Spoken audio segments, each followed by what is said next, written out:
Welcome to sword of knowledge. आज का हमारा टॉपिक है माइट्रल वाल्व प्रोलैप्स। पिछली वीडियोस के अंदर माइट्रल रीगर्जिटेशन और माइट्रल स्टेनोसिस की बात की थी। आज हम माइट्रल वाल्व प्रोलैप्स की बात करेंगे। बहुत ज़्यादा कंफ्यूज करने वाला टॉपिक है विद माइट्रल रीगर्जिटेशन, लेकिन हम इसको सिंप्लीफाइड तरीके से आपकी तरफ पहुँचाएँगे ताकि आप कन्फ्यूजन ना हो और आप एग्ज़ाम के अंदर करेक्ट आंसर्स टिक करके आएँ। माइट्रल वाल्व प्रोलैप्स असल में होता क्या है, इसको समझते हैं उससे पहले हम लोग कुछ एनाटॉमी की बात कर लेते हैं, जिसमें आपको मैं बताऊंगा माइट्रल वाल्व होता क्या है। माइट्रल वाल्व असल में एक वाल्व है जो कि लेफ्ट एट्रियम और लेफ्ट वेंट्रिकल के दरमियान में मौजूद होता है। लेफ्ट एट्रियम में हमारे पास ब्लड लंग्स से आ रहा होता है और लेफ्ट वेंट्रिकल से ब्लड हमारी बॉडी की तरफ जा रहा होता है इन सिस्टोली। तो माइट्रल वाल्व प्रोलैप्स क्या होता है? माइट्रल स्टेनोसिस हमने पढ़ा था, जिसके अंदर माइट्रल वाल्व की नैरोइंग हो जाती है और स्टिफ हो जाता है, सही तरीके से ओपन नहीं होता। माइट्रल रिगर्जिटेशन क्या था? जिसके अंदर माइट्रल वाल्व ओपन रहता है, क्लोज नहीं हो पाता। माइट्रल वाल्व प्रोलैप्स क्या? प्रोलैप्स यानी कि पीछे की तरफ चले जाना, इस चीज़ को बोलते हैं प्रोलैप्स। बिल्कुल ऐसे ही माइट्रल वाल्व प्रोलैप्स है। इसके अंदर इसके लीफलेट, माइट्रल वाल्व के लीफलेट पीछे की तरफ मूव कर जाते हैं, यानी कि इसके लीफलेट लेफ्ट एट्रियम की तरफ निकल आते हैं। अभी मैं आपको एक इमेज दिखाता हूँ, उसके अंदर आप देखें। इस इमेज के अंदर आपको माइट्रल वाल्व प्रोलैप्स दिखाया गया है। ये हमारे पास नॉर्मल फाइंडिंग है। यहाँ पे आप देखें माइट्रल वाल्व बनाया गया है, बिल्कुल क्लोज्ड है। साथ में इसके वाइट कलर के कोडेड टेंडन ही पेपिलरी मसल्स के साथ अटैच हैं। ये पेपिलरी मसल्स की ओपनिंग और क्लोजिंग करवाते हैं। ऊपर हमारे पास लेफ्ट एट्रियम है और ये है हमारे पास माइट्रल वाल्व।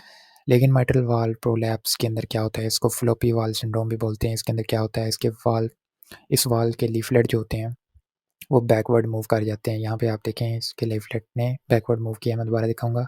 यहाँ पे आप देखें बैकवर्ड मूव किया हुआ है, और जब कॉन्ट्रैक्शन होगी तो ब्लड हमारे पास पीछे को मूव करेगा।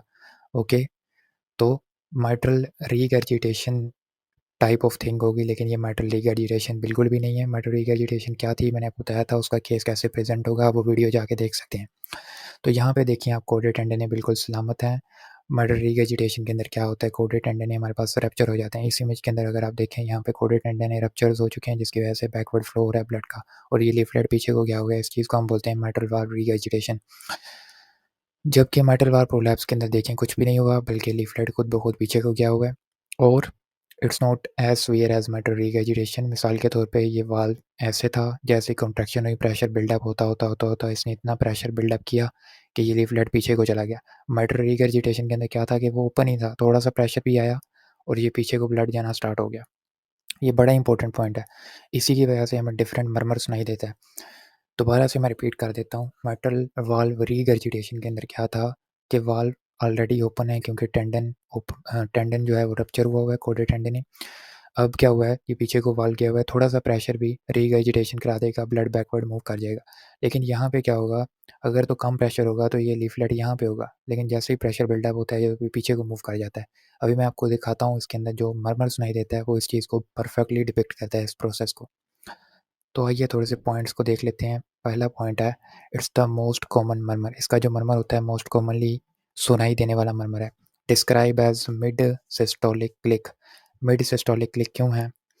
ये मरमर होते क्या हैं, तो मैं आपको पिछली तमाम वीडियोस के अंदर बताता चला आ रहा हूँ। जो लोग तो मेरी वीडियो को फॉलो कर रहे हैं उनको पता होगा अब तक मरमर्स होते क्या हैं, लेकिन आप लोगों के लिए अगर अपने हैं, तो हार्ट के वाल्व जब क्लोज होते हैं तो कुछ वॉइसेस प्रोड्यूस होती हैं, S1 और S2। अगर तो हमारे पास माइट्रल और ट्राइकस्पिड वाल्व क्लोज हों तो S1 प्रोड्यूस होती है। पल्मोनरी और एओर्टिक वाल्व क्लोज हों तो S2 प्रोड्यूस होती है। इनको हम लोग जब ऑस्कल्टेट करते हैं तो हमें कुछ ऐसी वॉइस सुनाई देती है, लब डब लब डब। इन वॉइसेस के दरमियान अगर कोई अब नॉर्मल वॉइस प्रोड्यूस हो तो उसको हम बोलते हैं मरमर। अगर तो वॉइस S1 और S2 के दरमियान है तो उसको हम बोलेंगे इट्स अ सिस्टोलिक मरमर। अगर तो वो S2 और S1, ऑफ कोर्स यहाँ पे थोड़ा सा फासले के बाद अगला S1 आएगा, यहाँ पे अगर कोई मरमर सुनाई देता है तो इसको हम बोलते हैं डायस्टोलिक मरमर। तो हमने पहले डिफाइन करना होता है ये मरमर सिस्टोलिक है या डायस्टोलिक है। इसको डिफाइन करने का आसान सा तरीका मैंने आपको बताया था। हम लोग ये देखते हैं कि जो वाल्व के अंदर प्रॉब्लम है, नॉर्मली उस वाल्व को करना क्या चाहिए था। यहाँ पे हो रही है माइट्रल वाल्व प्रोलैप्स, तो कब माइट्रल वाल्व को नॉर्मली क्लोज होना चाहिए था, कब उसको बंद होना चाहिए था? ऑफ कोर्स सिस्टोलिक के अंदर, ताकि ब्लड बॉडी की तरफ जाए, ना कि बैकवर्ड मूव करे। तो मरमर हमें कौन सा दिखाई देगा? सिस्टोलिक मरमर। ओके, तो अभी मैं कंसेप्ट आपको देख कर हटा हूँ कि it's not as severe as mitral regurgitation. यहाँ पे क्या है कि प्रेशर बिल्डअप होगा, उसके बाद ही हमारे पास लीफलेट ऊपर उठ के जाएगा। तो पहले तो आप देखें एवरीथिंग इज़ नॉर्मल, लेकिन जैसे ही लीफलेट पीछे को गया, हमारे पास एक क्लिक सुनाई दिया, जिसको हम मिड सिस्टोलिक क्लिक बोल रहे हैं। उसके बाद हमारे पास ये मरमर के वॉइसेस सुनाई दे रहे हैं। तो बड़ा इंपॉर्टेंट कंसेप्ट है। आप विजुलाइज़ कर सकते हैं कि हार्ट के अंदर हो क्या रहा है। पेशेंट कैसे प्रेज़ेंट करेगा? पेशेंट हमारे पास डायरेक्टली प्रेज़ेंट नहीं करेगा because it's an asymptomatic disease. Patient present कर सकता है with another syndromes like Marfan syndromes, it's a connective tissue disorder, या एhlers-Danlos सिंड्रोम के साथ भी ये प्रेज़ेंट कर सकता है। Again it's another connective tissue disorder. इनके अंदर ये कनेक्टिव टिश्यू डिसऑर्डर्स हैं, लेकिन अगर कनेक्टिव टिश्यू डिसऑर्डर्स हार्ट की तरफ चला जाएँ, वहाँ के कनेक्टिव टिश्यूज़ को ख़राब करना स्टार्ट कर दें, तो इस कंडीशन को हम बोलते हैं मिक्सोमेटस डीजेनरेशन। ओके, मिक्सोमेटस डीजेनरेशन के अंदर हार्ट भी इन्वॉल्व हो जाता है, हार्ट के कनेक्टिव टिश्यू भी इन्वॉल्व हो जाते हैं। तो हार्ट के कनेक्टिव टिश्यू जब इन्वॉल्व हुए, इसको हम बोलते हैं मिक्सोमेटस डीजेनरेशन। तो एक्चुअल में mitral valve prolapse as a case of myxomatous degeneration in Marfan या एलर-टेनलस सिंड्रोम के साथ प्रेजेंट करेगा। वो बताएगा कि कनेक्टिव टिश्यू डिसऑर्डर है, हमारे पास और जगहों के ऊपर बोन के, हमारे पास सॉफ्ट टिश्यू के हमारे पास सिम्टम्स देगा, फ्लोपी मसल्स देगा, ये वो कहानी कराएगा और उसके बाद आपको बताएगा कि हार्ट के अंदर भी ये प्रॉब्लम हो रही है। हमारे पास मिड सिस्टोलिक क्लिक होगा। ये तमाम के तमाम पॉइंट्स हैं जो कि आप क्लिक कर सकते हैं क्वेश्चंस के अंदर।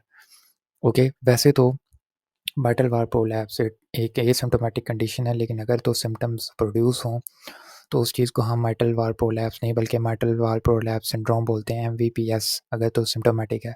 सिम्टम क्या हो सकते हैं? Fleeting left sided chest pain, यानी कि चेस्ट पेन हो रही है, कभी हो रही है और अचानक वो ख़त्म हो जाती है इन 20s एंड 30s। ओके, इसको हम बोलते हैं mitral valve prolapse syndrome। I hope you got it. अब हम मूव करते हैं अपनी एक इमेज की तरफ। यहाँ पे मैं आपको दिखाना चाहूँगा थोड़े से क्लियर अंदाज में कि यहाँ पे देखें, ये है कोर्डेट टेंडनी और पीछे को मूव किया हुआ है इस वाल ने। ये थोड़ी सी अच्छी इमेज थी, मैंने कहा आपको भी दिखा दूँ ताकि आप लोगों को मज़ीद अच्छे तरीके से समझ आए। अब जब कॉन्ट्रैक्शन होगी, प्रेशर बिल्डअप होता होता इसको ऊपर को उठा दिया और ब्लड पीछे को जाना स्टार्ट हो गया। ओके, इस स्लाइड के अंदर मैंने आपको कुछ मर्मर्स दिखाए हैं, जैसा कि मैंने आपको पिछले वीडियो के अंदर भी कहा था कि थोड़ा सा ऑर्गेनाइज करते हैं डाटा को ताकि हमें पता चले कि हम लोग किस किस चीज़ की बात कर रहे हैं। हमने वेंट्रिकुलर सेप्टल डिफेक्ट की बात की थी, उसके अंदर भी होलोसिस्टोलिक मर्मर होता है। हमने माइट्रल रिगर्जिटेशन की बात की थी, उसके अंदर भी होलोसिस्टोलिक मर्मर होता है। ये देखिए S1 और S2 के दरमियान है, इसलिए ये सिस्टोलिक है, ये भी सिस्टोलिक है और पूरे के पूरे साइकिल के अंदर है, इसलिए हम इसको होलोसिस्टोलिक बोलते हैं। इसको भी इसलिए बोलते हैं, लेकिन यहाँ पर इंटेंसिटी थोड़ी हाई है। ओके, mitral valve prolapse आज का हमारा टॉपिक है S1 और S2 के दरमियान, यानी कि सिस्टोलिक प्रॉब्लम है। क्यों सिस्टोलिक है? क्योंकि इसको क्लोज कब होना चाहिए था सिस्टोलिक के अंदर, with a mid mid systolic click. यहाँ पे क्लिक हुआ और साथ ही हमारे पास मरमर स्टार्ट हो गया। क्यों क्लिक हुआ? मैंने आपको बताया, प्रेशर बिल्डअप होता होता उसको ऊपर को उठा देता है और हमारे पास ये प्रोड्यूस होता है। याद रखने का आसान तरीका है और आप विजुलाइज कर सकते हैं कि हो क्या रहा है हार्ट के अंदर। माइटल स्टेनोसिस की बात करें, it's a diastolic problem with opening snap. क्यों? स्टेनोसिस के अंदर क्या होता है, वाल्व ओपन नहीं होता। कब ओपन होना चाहिए उसे? डायस्टोलिक के अंदर, इसलिए हमें डायस्टोलिक मरमर देखने को मिलता है with an opening snap. Opening snap क्यों होता है? तमाम की तमाम डिटेल मैंने आपको बताई हुई है, आप वीडियो अगेन देख सकते हैं। क्वेश्चंस की बात कर लेते हैं। हमारे पास क्वेश्चन नंबर 1 है आज के टॉपिक का, what is the most characteristic auscultatory finding associated with mitral valve prolapse? Pause करें और आपने खुद जवाब देना है इसका। जी, चार्ली mid systolic click, of course. Question number 2, which of the following condition is associated with the myxomatous degeneration and can lead to mitral valve prolapse?